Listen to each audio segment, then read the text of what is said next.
Hello दोस्तों, मैं अनिल एक बार फिर से आप सभी का आपके अपने परिवार मैथ्स लाइफ में स्वागत करता हूं। तो आज हम बात करने वाले हैं एक अपने नए टॉपिक डिफरेंशियबिलिटी अवकलनीयता के बारे में। तो आज जो अवकलनीयता चैप्टर है, हमने कॉन्टिन्यूटी चैप्टर फिनिश कर लिया था और अवकलनीयता से भी आपका 5 नंबर का एक क्वेश्चन पूछा जाता है। तो दोस्तों, अगर अभी तक आपने चैनल को सब्सक्राइब नहीं किया तो जल्दी से सब्सक्राइब कर लें और वीडियो को जल्दी से अपने सभी दोस्तों को शेयर कर दें जिससे क्लास शुरू की जा सके। तो जो हमारे पास डिफरेंशियबिलिटी चैप्टर है, जैसे कॉन्टिन्यूटी में हमने पहले मेथड के बारे में, कॉन्सेप्ट के बारे में बात की थी कि किसी भी फंक्शन को कॉन्टिन्यूअस प्रूव करना है तो उसका कॉन्सेप्ट क्या है, फिर उसके बाद क्वेश्चन लगाए थे। वैसे ही हमारे पास जो डिफरेंशियबिलिटी चैप्टर है, अवकलनीयता चैप्टर है, इस अवकलनीयता में भी पहले हम इसके कॉन्सेप्ट के बारे में बात करेंगे, फिर उसके बाद क्वेश्चन कैसे सॉल्व कर जाते हैं, कुछ क्वेश्चन सॉल्व करेंगे जो आपके बोर्ड एग्जाम 2021 के, ठीक है, बोर्ड एग्जाम 2021 में बहुत ज़्यादा पूछे जाने वाले हैं। तो डिफरेंशियबिलिटी चैप्टर को पढ़ने से पहले हम इसके कॉन्सेप्ट को देखते हैं कि किस प्रकार से कोई भी फंक्शन, उसको हमको अगर डिफरेंशिएबल प्रूफ करना है तो क्या क्या करना पड़ता है। तो वहां पर जैसे हमने पढ़ा था कि अगर हमारे किसी फंक्शन को कॉन्टिन्यूअस प्रूफ करना है, संतत प्रूफ करना है, तो संतत प्रूफ करने के लिए हमने क्या देखा था कि उस फंक्शन का left hand limit, right hand limit और वैल्यू ऑफ फंक्शन तीनों इक्वल आ रही थी। क्या? Left hand limit, right hand limit और वैल्यू ऑफ फंक्शन, ये तीनों इक्वल आ रही थी। तो वैसे ही यहां पर आज हम बात करने वाले हैं कि किसी भी फंक्शन को अगर डिफरेंशिएबल प्रूफ करना है, अवकलनीय प्रूफ करना है, तो उसकी क्या कंडीशन होगी, उसमें क्या क्या बराबर होंगे।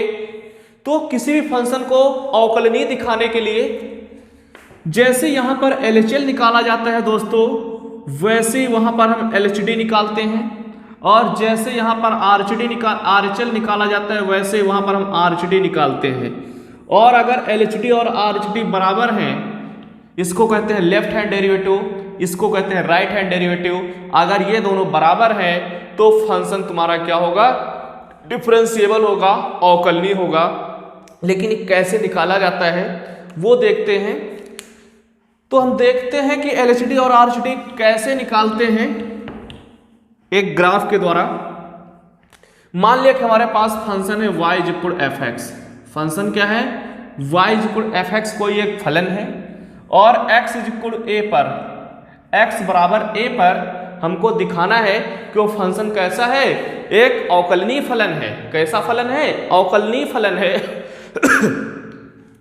तो मान लिया बच्चों, ठीक है, कि y बराबर fx जो हमारे पास फंक्शन, अगर इसका हम ग्राफ बना रहे हैं तो y बराबर fx का जो ग्राफ है वो किसी न किसी शेप में तो मिलेगा ही। मान लिया y बराबर fx का जो ग्राफ है वो कुछ इस शेप में मिल रहा है। ये किसका ग्राफ है? y बराबर fx का ग्राफ है।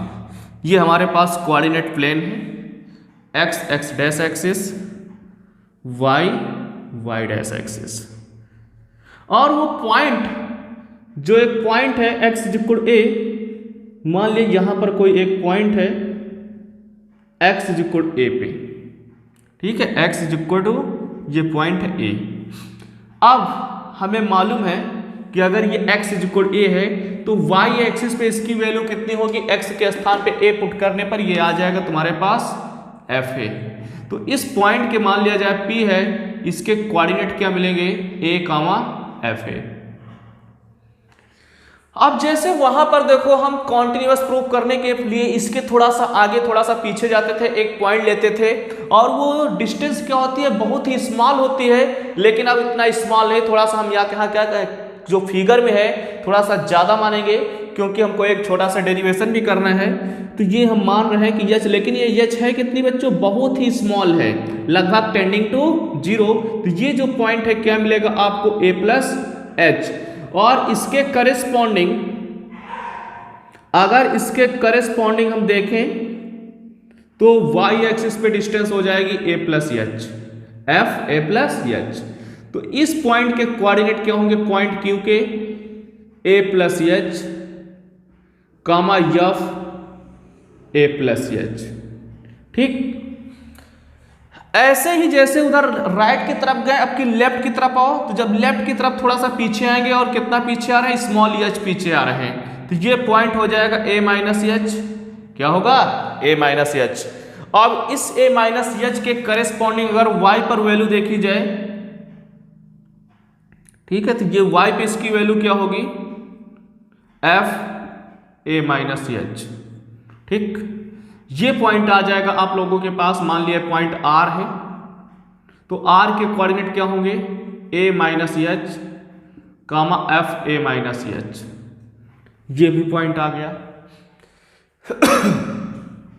अब देखो यहां पर हम करने क्या जा रहे हैं, पॉइंट पी और क्यू को मिला रहे हैं। तो जब पॉइंट पी और क्यू को मिला रहे हैं, तो जैसे हमारे पास वृत्त में एक जीवा होती है, वैसे ही इस वक्र में भी एक जीवा पी क्यू मिल रही है। क्या मिल रही है, जीवा पी क्यू। और जीवा पी क्यू मतलब एक रेखा है, और किसी भी रेखा के स्लोप, हम रेखा की प्रवणता निकाल सकते हैं अगर उसके दोनों सिरों के कोऑर्डिनेट मालूम है। तो यहां पर देखो रेखा पी क्यू, क्या रेखा पी क्यू की, या इसको हम ये भी लिख सकते हैं जीवा पी क्यू की प्रवणता। जीवा पी क्यू की प्रवणता कितनी होगी, मान लिया कि ये कोऑर्डिनेट हमारे पास x1 y1 है, और ये कोऑर्डिनेट कितना है बच्चों, x2 y2 है। तो किसी भी रेखा की जो प्रवणता होती है वो क्या होती है, y2 minus y1 upon x2 minus x1, अगर उसके पॉइंट पता है तो y2 तुम्हारे पास है F A plus H minus F A, और अपॉन x2 है A plus H minus A से ए कैंसिल हुआ, कितना बचा, A plus H minus F A upon H. तो ये किसकी है, जीवा पी क्यू की प्रवणता है अभी। ठीक, अब देखो दोस्तों करेंगे क्या, कि जो हमारे पास जीवा पी क्यू है, अब पॉइंट क्यू को हमको लाना है किसके पास, पी के पास। तो जब पॉइंट क्यू को मान ले यहां पर ले आए, तो देखो इसका कुछ शेप इस शेप में हो जाएगा, और पास लाया जाए तो ये शेप में होगा। जैसे ही क्यू पी के बिल्कुल पास आ जाएगा, तो जो हमारे पास जीवा पी क्यू है वो टेंजेंट पी क्यू में कन्वर्ट हो जाएगी। अर्थात बिंदु क्यू अगर पी की ओर टेंडिंग है, तो एच क्या होगा, टेंडिंग होगा जीरो की ओर, और जो जीवा पी क्यू है वही बन जाएगी स्पर्शी पी क्यू। तो यहां पर जैसे हम मान रहे हैं कि जो पॉइंट क्यू है वो टेंडिंग है पी की ओर, तो एच क्या होगा, टेंडिंग होगा जीरो की ओर, एंड जीवा पी क्यू वो क्या बन जाएगी, स्पर्शी पी क्यू। क्या बन जाएगी, स्पर्शी पी क्यू। तो यहां पर देखो ये हमको क्या मिलेगा, स्पर्शी पी क्यू की प्रवणता, स्पर्शी पी क्यू की प्रवणता बराबर लिमिट एच टेंडिंग टू क्या हुआ, zero, F A plus H minus F A upon H.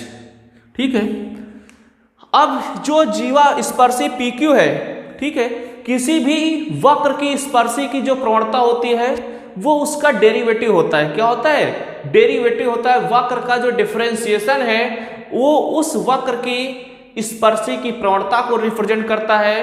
तो यहां पर जो स्पर्शी पी क्यू की प्रवणता है, स्पर्शी पी क्यू की प्रवणता वो इसके डिफरेंशिएशन को रिप्रेजेंट करेगा, और डिफरेंशिएशन भी जो हम कर रहे हैं उस पॉइंट के राइट की तरफ कर रहे हैं, इसलिए इसको हम कहते हैं राइट हैंड डेरिवेटिव। क्या कहते हैं, राइट हैंड डेरिवेटिव। तो आपके पास जो राइट हैंड डेरिवेटिव आया है वो देखो आरएचडी राइट हैंड डेरिवेटिव वाम पक्ष अवकलनीय, जैसे कह सकते हैं हिंदी में, ठीक है, या क्या कहेंगे, दायां पक्ष अवकलनीय, या फिर इंग्लिश में लिखो राइट हैंड डेरिवेटिव। तो राइट हैंड डेरिवेटिव का फॉर्मूला आ गया limit H tending to zero, F A plus H minus F A upon H. ये हमारे पास आ गया राइट हैंड डेरिवेटिव का फॉर्मूला। अब इसके बाद हम देखो ऐसे ही जैसे पी क्यू के लिए निकाला, ऐसे ही मान लिया कि हमारे पास पी और आर को मिला दिया जाए। तो पी और आर को मिला रहे हैं तो देखो ये जीवा मिल रहे कुछ, ठीक है। कौन सी जीवा मिल रही? पी आर जीवा मिल रही। अब जीवा पी आर की प्रवणता निकाल लो। जीवा पी आर की प्रवणता, तो जीवा पी आर की जो प्रवणता होगी, जीवा पी आर की प्रवणता ये हमारे पास आ जाएगी। देखो x1 y1, अब की इसको मान लो x2, इसको मान लो y2, तो y2 माइनस y1, तो F A minus H minus F A upon A minus H minus A, क्या बचा? F A minus H minus F A upon minus H.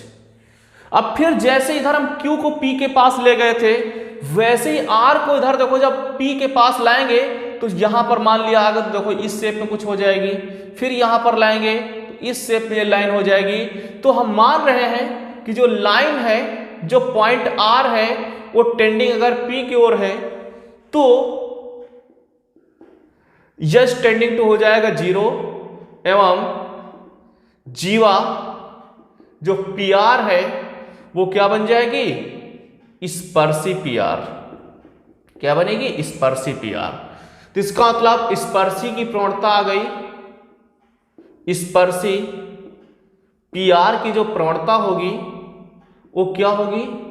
Limit h tending to 0 F A minus H minus F A upon minus H. और हमको मालूम है कि जो भी स्पर्शी की प्रवणता होती है वो उसका डेरिवेटिव होती है, लेकिन अब कि हम इस पॉइंट के देखो किधर है? लेफ्ट की तरफ है, इसलिए इसको हम नाम देते हैं लेफ्ट हैंड डेरिवेटिव का।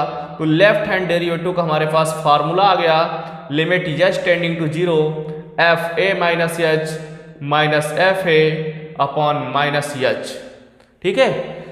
अब जब LHD भी निकल आया, RHD भी निकल आया, तो अगर किसी भी फंक्शन का LHD और RHD इक्वल है तो ऐसे फलन को हम कहते हैं कि वो फलन दिए हुए बिंदु पर क्या होगा? अवकलनीय होगा। यदि कंडीशन क्या निकली? लेफ्ट हैंड डेरिवेटिव बराबर है राइट हैंड डेरिवेटिव के, ठीक है। क्या? लेफ्ट हैंड डेरिवेटिव बराबर है राइट हैंड डेरिवेटिव के, तो फलन x बराबर a पर क्या होगा? अवकलनीय होगा, ठीक। तो ये हमारे पास कंडीशन थी किसकी? किसी भी फंक्शन को अवकलनीय प्रूव करने के लिए कि अगर उसका लेफ्ट हैंड डेरिवेटिव निकाला जाए और राइट हैंड डेरिवेटिव निकाला जाए, दोनों क्या आ जाए? इक्वल आ जाए, तो ऐसे फंक्शन को हम कहते हैं कि वो फंक्शन अवकलनीय है, ऐसा फंक्शन डिफरेंशिएबल है दिए गए बिंदु पर। तो इसको फिर से एक बार आप लोग अच्छे से देखना और नोट्स बना लेना, कल इसी पे बेस्ड हम क्वेश्चन कराने वाले हैं। तो जल्दी से अगर अभी तक वीडियो को लाइक नहीं किया तो लाइक कर दें, और चैनल पर नए हैं तो जल्दी से सब्सक्राइब कर दें, जिससे आने वाली वीडियोस की आपको नोटिफिकेशन मिलती रहे, ठीक है। तो कल हम इसी पे क्वेश्चन करेंगे। आप लोगों को ये बहुत अच्छे से मेथड तैयार करके आना है कि इस तरह से हम क्वेश्चन लगाएंगे।